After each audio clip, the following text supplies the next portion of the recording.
নৈতিক স্খলনজনিত কারণে কেউ নির্বাচন থেকে বারিত করার সুযোগ নাই।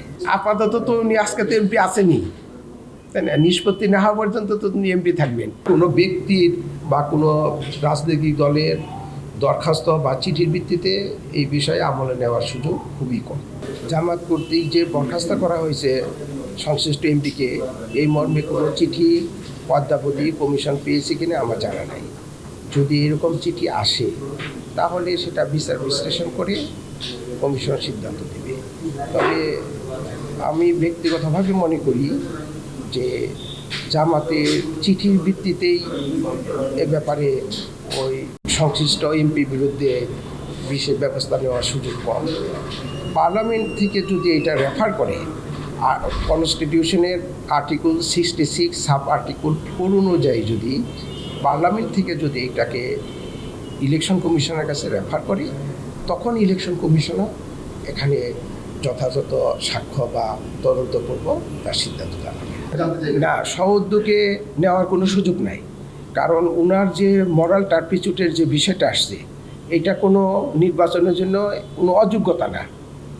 যদি মরাল টার্পিচুটের জন্য যদি উনি শাস্তিপ্রাপ্ত হতেন এবং সেটা কমপক্ষে 2 বছর, তাহলে একটা শাস্তিমূলক এটা ডিসকোয়ালিফিকেশন হিসেবে গণ্য হতো।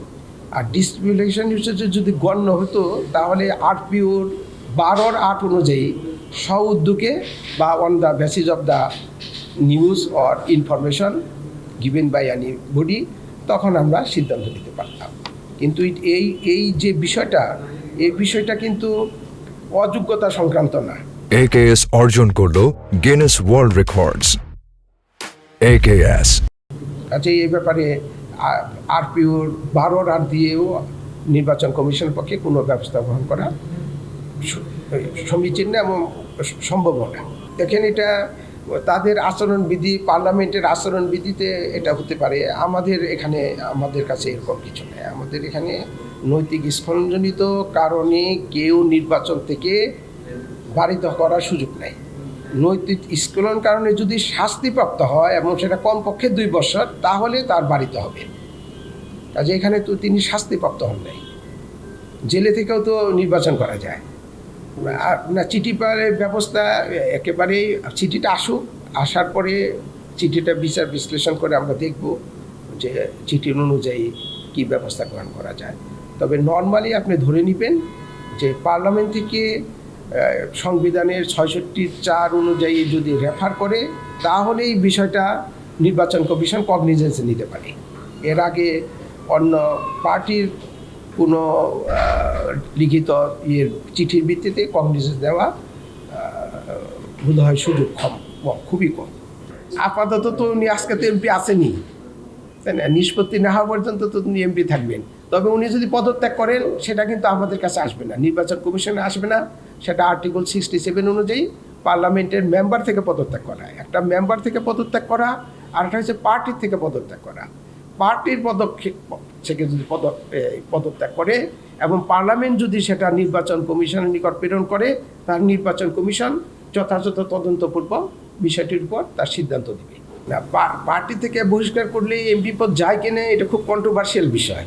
আমরা বলতে চাচ্ছি যে যদি পার্টি থেকে করেও, সেই বিষয়টা পার্লামেন্ট থেকে আসতে হবে, রেফারেন্স আকারে আসতে হবে।